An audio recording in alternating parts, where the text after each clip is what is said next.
Hello students, welcome in the online class की जो MDN School Kalai. As you know, we are on second lesson of नागरिक शास्त्र of 9th class. आज हम 9th class का नागरिक शास्त्र का सेकंड लेसन पढ़ेंगे. लेसन का नाम है संविधान निर्माण. आज हम क्या है भारतीय संविधान का निर्माण कैसे हुआ उस विषय में पढ़ेंगे. जो भारत का संविधान कैसे बना, कैसे इसका निर्माण किया, मतलब जो संविधान बनाया था उसमें किन किन सदस्यों की नियुक्ति हुई, आज हम इस विषय में पढ़ेंगे. दक्षिण अफ्रीका की ही तरह भारत का संविधान भी बहुत कठिन परिस्थितियों के बीच बना. कहने का अर्थ है जिस तरह दक्षिण अफ्रीका का संविधान में कठिनाई आई थी उसी तरह क्या है भारत का संविधान भी बहुत कठिन परिस्थितियों के बीच बना था. संविधान सभा ने भारत के संविधान को बनाने के लिए मतलब क्या है जो भारत का संविधान बनाया उसमें कितना टाइम लगा, भारत का संविधान बनाने में कितना समय लगा. जो संविधान सभा के सदस्यों ने क्या है भारत के संविधान को 2 वर्ष 11 महीने 18 दिन लगे. किसमें भारत का संविधान बनाने में कितने 2 वर्ष 11 महीने 18 दिन में भारत का संविधान पूरा हुआ. लिखित रूप में जो भारत का संविधान बनाया था, भारत का संविधान लिखित व मौखिक दोनों रूप में है और उसमें समय कितना लगा था 2 वर्ष 11 महीने 18 दिन में भारत का संविधान पूरा हुआ था. और जो 26 नवंबर 1949 को क्या है जो भारत का संविधान लिखा गया था वो पारित हुआ यानी पास हुआ. कब 26 जनवरी 1949 को क्या है ये 26 जनवरी 1949 को क्या राष्ट्रपति के पास भेज दिया स्वीकृति के लिए. फिर क्या है ये 26 जनवरी 1949 को यह पारित हुआ. फिर क्या है पास हुआ 26 जनवरी 1950 को भारत का संविधान लागू हो गया. मतलब कब जो 26 जनवरी है 26 जनवरी 1950 क्या है भारत के अंदर संविधान लागू हो गया. और जो भारतीय संविधान में लिखने वाली सभा में कितने सदस्य थे 299 सदस्य थे.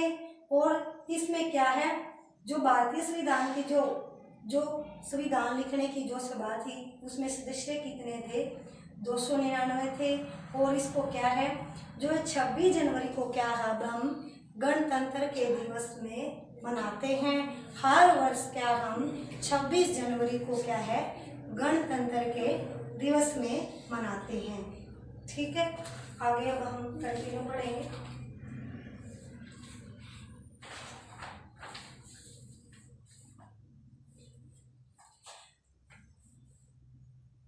भारत जैसे विशाल और विविधता भरे देश के लिए संविधान बनाना आसान काम नहीं था. कहने का अर्थ है भारत जैसे विशाल यानी बड़े देश और जो भारत के अंदर जो विभिन्नता है, भारत जो विभिन्नता वाला देश है उसके अंदर क्या है संविधान बनाना क्या एक आसान काम नहीं था. और भारत के लोग तब गुलाम की हैसियत से निकलकर नागरिक की हैसियत पाने जा रहे थे. कब क्या है जब जिस टाइम पर औपनिवेशिक शासन था भारत में, औपनिवेशिक शासन ब्रिटिश सरकार का था, ईस्ट इंडिया कंपनी का था. और जिस टाइम जब भारत आज़ाद हुआ था उससे जो भारत के नागरिक हैं जो भारत के लोग हैं वो गुलामी से निकल क्या है एक नागरिक अधिकार पाने की हैसियत से जा रहे थे.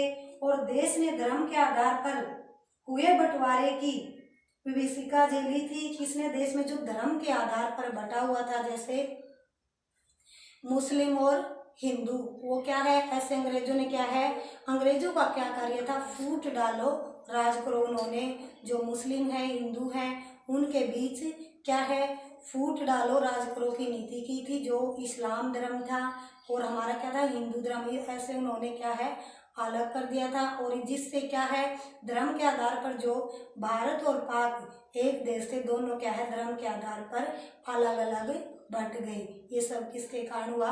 अंग्रेजों के कारण। जो अंग्रेजों की क्या नीति थी? फूट डालो राज करो। उन्होंने क्या है, मुस्लिम और हिंदुओं के बीच क्या है, फूट डालकर उनको क्या है, आपस में ही क्या, उनके जो हिंसा है, लड़ाई दंगे शुरू करवा दिए। और क्या, फिर जो पाक है जो अपने धर्म को लेकर अपने अलग से जो क्षेत्र की मांग करने लगा, अपने अलग से देश की मांग करने लगा, इसलिए क्या है, भारत और पाक का विभाजन हुआ।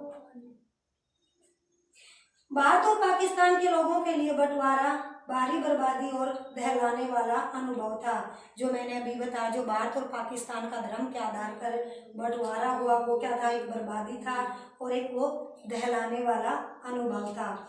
विभाजन से जुड़ी हिंसा, जो लड़ाई दंगे थे, सीमा के दोनों तरफ कम से कम 10 लाख लोग मारे जा चुके थे। जब भारत और पाक का जब विभाजन हुआ, बंटवारा हुआ, जब वो सीमा बटी, तो उस सीमा को लेकर क्या है, सीमा को लेकर लड़ाई दंगे हुए। आज तक क्या है, आज तक वो लड़ाई दंगे होते हैं जो जम्मू कश्मीर के अंदर है। क्या वो क्या उसको सोचते हैं, पाक वाले सोचते हैं ये जम्मू कश्मीर है, ये हमारे एरिया में है। और जो क्या है, वो अगर सही मायने से देखें तो जम्मू कश्मीर भारत की सीमा के अंदर है। इसलिए क्या है, इनमें दोनों में विवाद क्या है, हिंसा होती रहती है, और हिंसा होने के कारण इसमें लड़ाई दंगे होते हैं। अंग्रेजों ने देशी रियासतों के शासकों को यह आजादी दे दी कि वे भारत या पाकिस्तान जिसमें इच्छा हो अपनी रियासत का विलय कर दें। मतलब क्या, उसमें शामिल हो जाएं। विलय करना मतलब उसमें मिलना भी। कहने का अर्थ है, जो देशी राजा थे उन्होंने क्या किया कि भाई ऐसे जब बंटवारा हो रहा था तो अंग्रेजों ने क्या कहा, जो देशी रियासतों के जो शासक थे, आप वो देशी रियासतों के शासक को यह आज़ादी दे दी थी कि वे भारत या पाकिस्तान जिसमें इच्छा हो अपनी रियासत का विलय कर सकते हैं, मतलब मिल सकते हैं भी जी, अपनी मर्जी से भी पाकिस्तान के साथ मिल सकते हैं, भारत के साथ मिल सकते हैं। इसलिए क्या, अंग्रेजों ने ये छूट दे दी थी। इन रियासतों का विलय मुश्किल और अनिश्चय भरा काम था। मतलब मिलना, विलय करना, एक दूसरे के साथ क्या है, मिल जाना।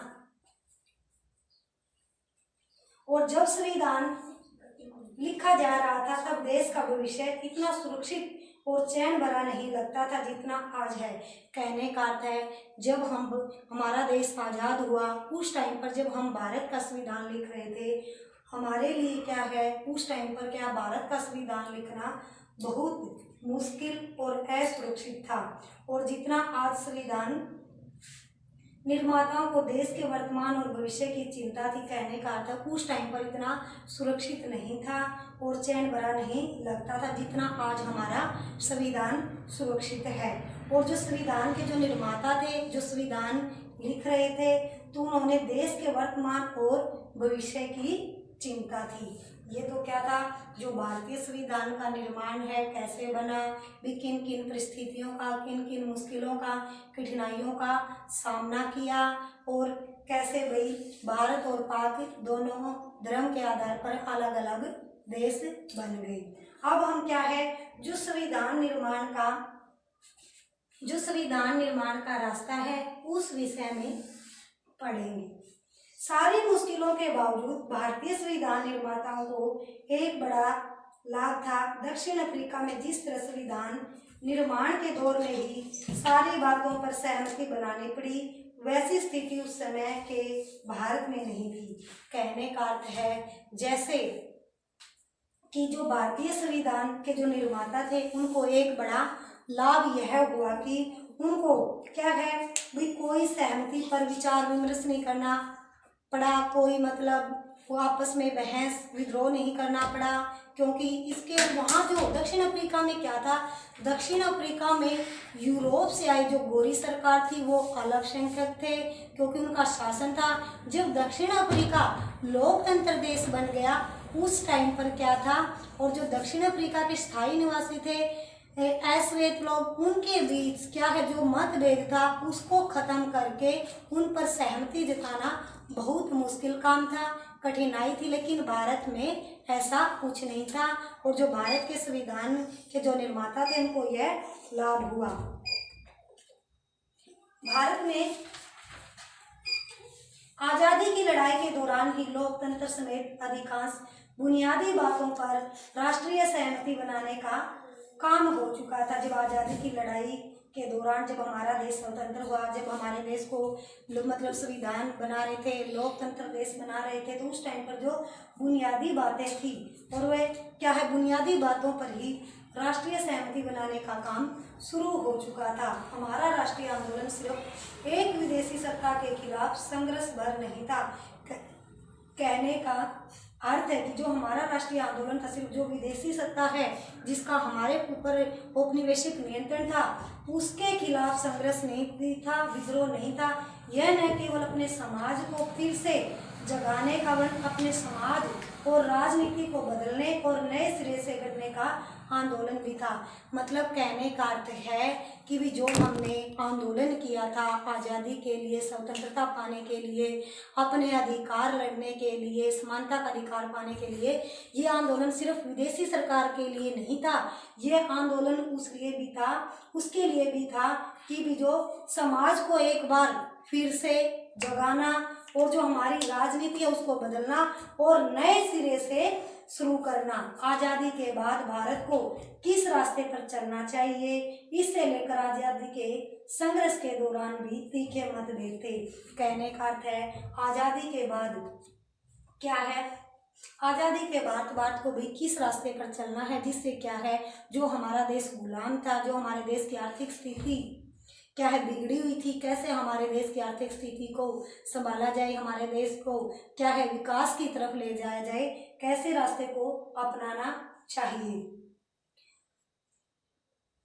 ऐसे कुछ मतभेद अब तक भी बने हुए हैं, पर कुछ बुनियादी विचारों पर लगभग सभी लोगों की सहमति कायम हो चुकी थी। जो पहले से ही जो हमारे देश के अंदर जो नियम थे उनके अनुसार ही भी क्या है सबकी सहमति बनी हुई थी।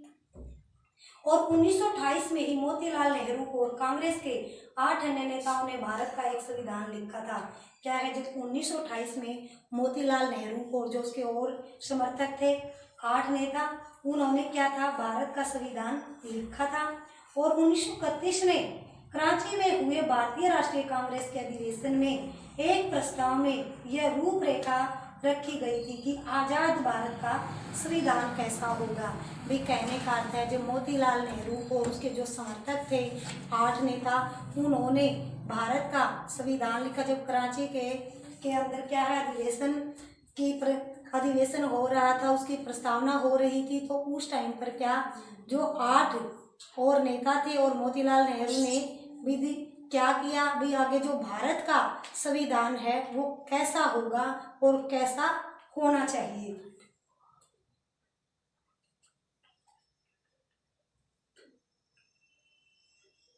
आजाद भारत का संविधान कैसा होगा, इन दोनों ही दस्तावेजों में सिर्फ स्वतंत्र भारत के संविधान में सार्वभौमिक वैश्विक मताधिकार, स्वतंत्रता, समानता का अधिकार और अल्पसंख्यकों के अधिकारों की रक्षा की बात की गई। कहने का था जब भारत के संविधान पर बातचीत चल रही थी, जब भारत का संविधान लिख रहे थे, तो उस टाइम पर क्या है सबको सार्वभौमिक मतलब वैश्विक सबको क्या है वोट डालने का अधिकार। पहले कितनी उम्र थी, जो 21 वर्ष के हैं और 21 से ऊपर उन सबको क्या है वोट डालने का अधिकार होना चाहिए। लेकिन अब क्या है उसमें संशोधन हो गया है। अब क्या कर दिया समय जो आयु है वो कितनी कर दी गई 18 वर्ष, और जो 18 से ऊपर हैं उन सबको क्या है सबको वोट डालने का अधिकार है, चाहे कोई गरीब है अमीर है, चाहे किसी धर्म का है किसी जाति का है। भारत के अंदर सबको क्या है जो 18 साल के हैं और 18 से ऊपर हैं सबको क्या है वोट डालने का अधिकार है।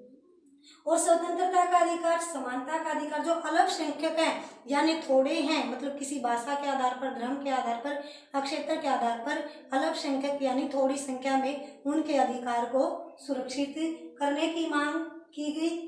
इस प्रकार संविधान की रचना करने के लिए बैठने से पहले ही कुछ बुनियादी मूल्यों पर सभी नेताओं की सहमति बन चुकी थी। औपनिवेशिक शासन की मतलब औपनिवेशिक शासन क्या था हमारे यहाँ?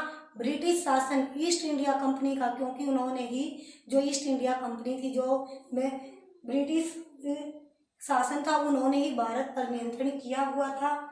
और राजनीतिक संस्थाओं और व्यवस्थाओं के जानने समझने से भी नई राजनीतिक संस्थाओं का स्वरूप तय करने में मदद मिली। किसके कारण? जो राजनीतिक संस्थाओं की जो व्यवस्था थी, जो अंग्रेजों ने बना रखी थी, उनसे सोचने समझने के लिए भी क्या है, हमारे जो राजनीतिक संस्थाओं का स्वरूप तैयार करने में मदद मिली। किससे? जो औपनिवेशिक शासन में जो राजनीतिक संस्थाएं बनाई हुई थी। अंग्रेजी हुकूमत ने बहुत कम लोगों को वोट का अधिकार दिया था। उस टाइम पर जब औपनिवेशिक शासन था, तो उस टाइम पर अंग्रेजों ने क्या है, बहुत कम लोगों को क्या है, वोट डालने का अधिकार दिया था। मतलब पौराणिक समय में ऐसा होता था, जैसे जो मतलब कुलीन वर्ग है, कुलीन वर्ग मतलब अमीर लोग हैं, और जो मध्यम है, मध्यम वर्ग में कौन थे? जो मध्यम वर्ग में वो ही वोट डाल सकते थे, जिसे मतलब जैसे कि 3 दिन की मतलब दिन में मतलब एक दिन में इतनी इनकम हो, उनकी इतनी आमदनी हो, जिससे 3 दिन का गुजारा उनका अच्छे से चल सके, इतनी उनकी एक दिन की आमदनी हो, तो उनको भी क्या है, वोट डालने का बाद में अधिकार दिया था। किसने? औपनिवेशिक सरकार ने। लेकिन क्या है, जो गरीब लोग थे और जो मीडियम थे, और उनको क्या है, वोट डालने का अधिकार नहीं था। सिर्फ कुलीन वर्ग यानी अमीर वर्ग को, सामंती वर्ग, उनको क्या है, वोट डालने का अधिकार दिया गया था। किसमें? औपनिवेशिक सरकार में।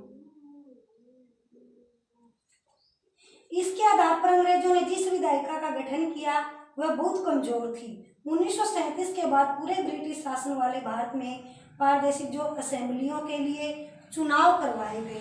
कब? 1937 के बाद। किसने?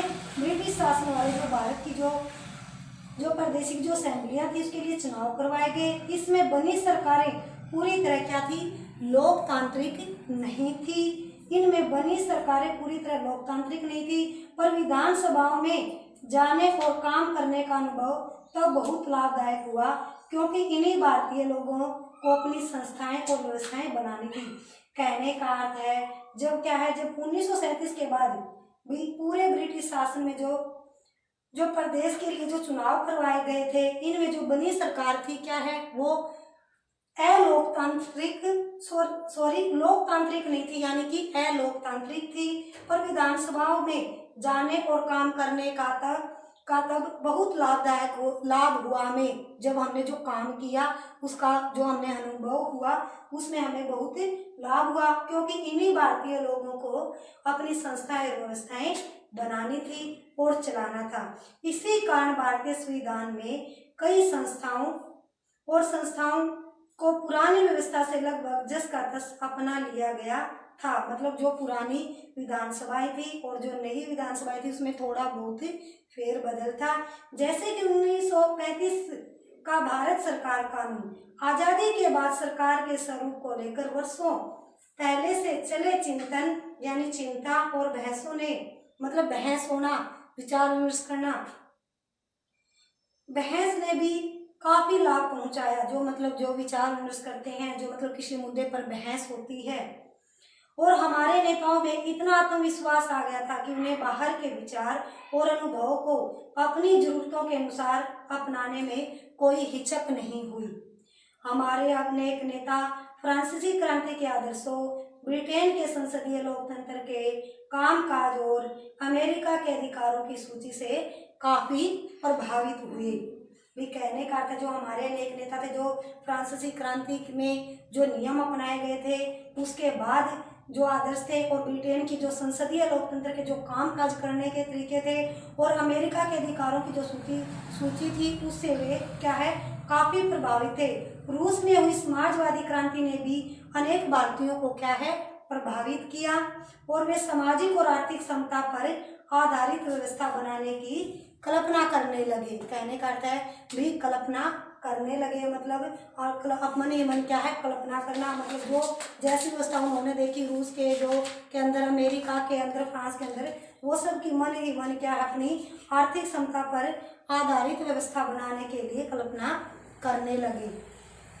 लेकिन वे दूसरों की सिर्फ नकल नहीं कर रहे थे, हर कदम पर वे यह सवाल जरूर पूछते थे कि क्या ये चीज़ें भारत के लिए उपयोगी होंगी।